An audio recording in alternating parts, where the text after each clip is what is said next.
नमस्कार. स्वागत आहे तुमचं आपल्या नवीन व्हिडिओमध्ये. आपण या व्हिडिओमध्ये जाणून घेणार आहोत की ची बॉल कसा बनवायचा, त्याचे फायदे काय आहेत आणि तो कोणी वापरू शकतं. बऱ्याच लोकांना कन्फ्युजन आहे की रेकी शिकलेले लोकच फक्त ची बॉल वापरू शकतात. तर आता ची बॉल म्हणजे काय? जे नवीन आहेत त्यांना वाटणार की ही ची बॉल असं काय बोलते? तर ची बॉल म्हणजे असा एक इमॅजिनरी बॉल असतो, एनर्जीचा बॉल असतो. त्या एनर्जीचा वापर करून तुम्ही एक बॉल तयार केला जातो आणि त्या बॉलमध्ये तुमचे इंटेन्शन्स घालायचे असतात आणि तुम्हाला ज्या व्यक्तीला पाठवायचा आहे तो बॉल तो तिथं जाणार आहे. कोण कोण ची बॉल बनवू शकतं? तर जे रेकी शिकलेले आहेत ते तर वापर करतातच, पण जे रेकी शिकलेले नाहीत ते सुद्धा ची बॉलचा वापर करू शकतात. हो, हे अगदी खरं आहे.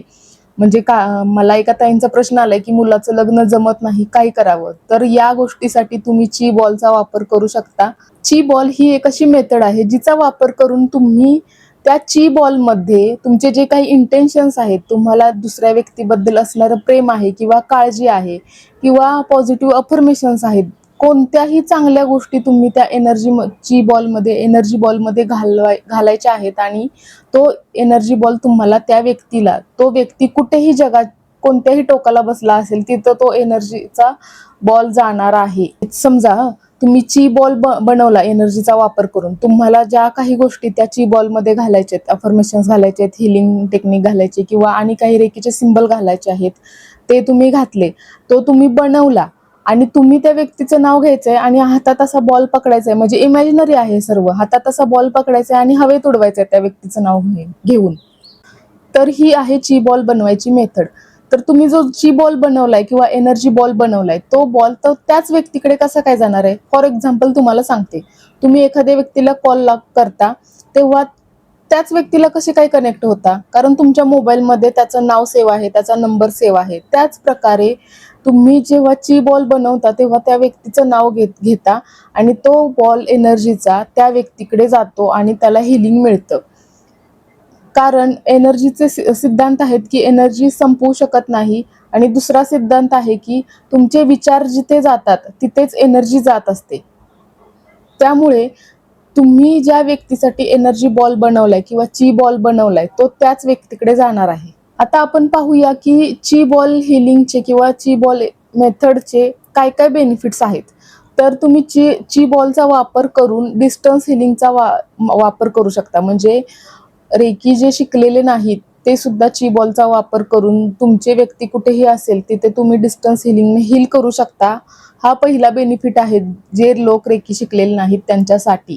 ची बॉल ही एक अशी कन्सेप्ट आहे जी रेकी शिकवताना शिकवली जाते, पण ट्रॅडिशनल रेकी जर आपण पाहिली तर याच्यामध्ये ची बॉलचा असा काही म्हणजे एक्झिस्टन्स दिसत नाही किंवा त्याचा काही अस्तित्व दिसत नाही. पण ची बॉल हा प्रत्येक माणूस तयार करू शकतो, कारण सर्वांच्या शरीरामध्ये ती एनर्जी आहे ब्रह्मांडातील. त्यामुळे तो प्रत्येक कोणीही व्यक्ती ची बॉल तयार करू शकतो. जे लोक रेकी शिकलेत ते तर वापरणारच आहेत, पण जे रेकी शिकलेले नाहीत ते सुद्धा ची बॉलचा वापर करणार आहेत. आता आपल्याला माहिती आहे की आपल्या शरीरामध्ये 7 चक्र आहेत आणि रेकीमध्ये सुद्धा 7 चक्रांचा अभ्यास केला जातो. ज्यांना रेकी माहित नाही त्यांना थोडं 7 चक्रांबद्दल नॉलेज नसतं, पण त्यांच्या शरीरात 7 चक्र तर आहेतच ना आणि त्यांच्या शरीरात एनर्जी सुद्धा आहे. आणि प्रत्येकाच्या हातामध्ये, दोन्ही हातामध्ये पाम चक्र आहेत. जे रेकी शिकलेत त्यांच्या शरीरामध्ये सुद्धा 7 चक्र आहे, पाम चक्र आहे आणि जे नाहीत शिकलेले त्यांच्या हातामध्ये सुद्धा पाम चक्र आहेत. फक्त काय डिफरन्स आहे, जे लोक रेकी शिकलेले आहेत त्यांना रेकीमध्ये शिकवलं जातं की तुमचं पाम चक्र कसं ऍक्टिव्ह करायचं, दोन्ही हातातील पाम चक्र ऍक्टिव्ह कशा पद्धतीने करायचं, त्याला एनर्जी कशी वाढवायची, त्याची ऍक्टिव्ह कसं करायचं आणि क्लीन्स कसं करायचं. रेकी पाठवल्यानंतर किंवा एनर्जी पाठवल्यानंतर पाम चक्र क्लीन करावे लागतात, तरच तुमच्या हातामध्ये ती एनर्जी जाणवू लागते. तर हे रेकी शिकलेल्या लोकांना येतच, पण जे रेकी शिकलेले नाहीत त्यांना हे म्हणजे माहित नसतं थोडं. पण त्यांनी एक उपाय करायचा की तुम्ही जेव्हा ची बॉल वापरणार आहात तेव्हा तुम्ही हात तुमचे मिठाच्या पाण्याने धुवायचे, एवढं तरी तुम्ही नक्कीच करू शकता. आता आपण हे पाहूया की ची बॉल बनवायचा कसा. तर ची बॉल बनवण्यासाठी सर्वात आधी तुम्हाला तुमच्या शरीराचं ग्राउंडिंग करावं लागतं किंवा क्लिन्झिंग करावं लागतं. जे रेकी शिकलेले आहेत त्यांना तर ही गोष्ट माहीतच आहे, पण जे रेकी शिकलेले नाहीत त्यांच्यासाठी हा व्हिडिओ आहे की तुम्ही ग्राउंडिंग कसं करायचं किंवा क्लिन्झिंग कसं करायचं. तर तुम्ही सकाळी जेव्हा ची बॉल पाठवणार आहात तेव्हा तुम्ही मिठाच्या पाण्याने आंघोळ करा किंवा हातपाय धुतले तरी चालतील, दुपारची वेळ असेल तर. तर हे करून झाल्यानंतर तुम्हाला एका चेअरवरती स्ट्रेट बसायचंय, पायाखाली म्हणजे पाय मांडी घालून बसलात तरी चालेल किंवा पाय खाली सोडले तर फक्त खाली चटई किंवा उशी घ्या, जेणेकरून तुमच्या शरीरात जी काही एनर्जी आहे ती धरणीत जमा होणार नाही.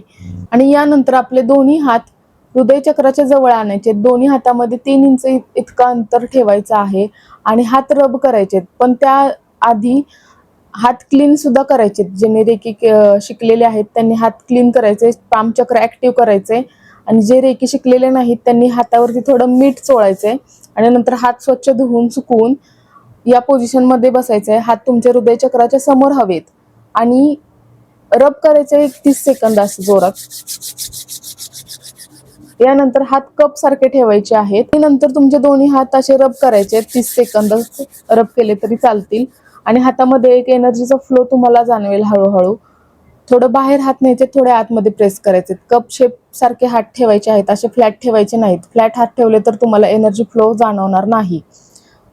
असे कप सारखे हात ठेवायचे, थोडं बाहेर घ्यायचं, थोडं आत प्रेस केल्यासारखं करायचं. तुम्हाला थोडी एनर्जी वाटेल की माझ्या दोन्ही हातामध्ये एक मॅग्नेटिक फील्ड तयार झाला आहे आणि तुम्ही जसा हात फिरवाल तसं तुम्हाला एक सॉफ्ट बॉल किंवा एक स्पंज हातात पकडल्यासारखं वाटेल. तुम्ही हात थोडे थोडे लांब न्यायचे, थोडे जवळ आणायचे, असं करून थोडं डिस्टन्स वाढवायचे. तुम्हाला जिथपर्यंत हा बॉल म्हणजे जाणवतोय किंवा जिथपर्यंत एनर्जी जाणवते तिथपर्यंतच तुम्ही हात घ्यायचे. जर तुम्हाला एवढीच एनर्जी जाणवत असेल तर तुम्ही एवढाच बॉल तयार करायचा आहे. तुम्हाला एवढी वाटत असेल एनर्जी तर तुम्ही एवढा बॉल तयार करायचा आहे. समजा मला एवढा जाणवतोय कारण मी रोज स्वतःचं क्लिन्झिंग करत असते आणि एनर्जी सुद्धा घेत असते, त्यामुळे मला एवढा जाणवत आहे. तर हा मी बॉल तयार केला, याच्यामध्ये अफर्मेशन्स घातल्या. समजा माझ्या मुलीसाठी मी बॉल तयार केलाय तर मी याच्यामध्ये अफर्मेशन्स घालणार आहे की ती खूप हेल्दी आहे आणि ती सर्वांशी प्रेमाने वागते, ती सर्व सांगितलेल्या गोष्टी ऐकते. अशा मी अजून एक 4-5 अफर्मेशन्स दिल्या असं तुम्ही गृहीत धरा. आणि मी हा बॉल तयार केला आणि हा बॉल जो आहे तो मी श्रीषासाठी पाठवत आहे आणि याच्यातून तिला खूप हिलिंग मिळत आहे. आणि असा 2 हात बॉलच्या खाली लावायचे आहेत, तुम्हाला जाणवेल हे सर्व करताना. आणि बॉल असा उडवायचा आहे हवेमध्ये. हा बॉल तिच्यापर्यंत गेलेला आहे कारण तुम्ही जेव्हा तिचं नाव घेता तेव्हाच तुम्ही त्या व्यक्तीशी कनेक्ट होत असता. यामध्ये कोणत्या कोणत्या गोष्टीचा समावेश होऊ शकतो. तुम्ही भविष्यातील एखाद्या गोष्टीसाठी सुद्धा ची बॉलचा वापर करू शकता. भविष्यातील एखाद्या गोष्टी म्हणजे लग्न जमणे किंवा लग्नासाठी मुलगा तयार होत नाहीये, त्याच्यावरती तुम्ही ची बॉलचा वापर करू शकता. चांगल्या गोष्टीसाठी करायचा आहे फक्त. भविष्यातील एखादी घटना सुद्धा डोळ्यासमोर आणायची, ची बॉल मध्ये पाहायचे तुम्हाला. मुलाच्या लग्नासाठी पाहायचे किंवा मुलीचं एखादा इंटरव्ह्यू असेल तर ती गोष्ट तुम्ही डोळ्यासमोर इमॅजिन करायची आणि त्या गोष्टीसाठी तुम्हाला तो ची बॉल पाठवायचा आहे.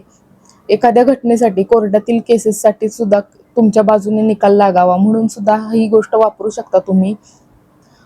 2 व्यक्तींचं पटत नसेल, समजा तुमच्या घरी एखादं कपल आहे आणि त्यांचं पटत नाही, सतत भांडणे होत आहेत, तर तुम्ही ची बॉल एक पिंक कलरचा किंवा रेड कलरचा इमॅजिन करायचा आहे.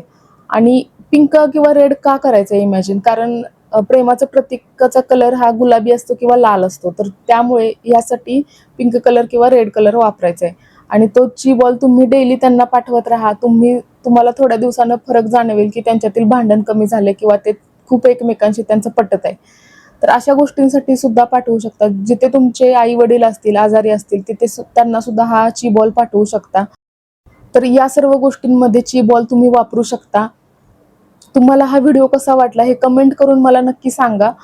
नक्की करून पहा हे एक दिवस तुम्ही आणि मला कमेंट करून सांगा की तुम्हाला रिझल्ट आलाय किंवा काही. आणि तुम्हाला पुढचा व्हिडिओ कोणत्या गोष्टीवरती हवाय हे सुद्धा तुम्ही मला कमेंटमध्ये सांगू शकता.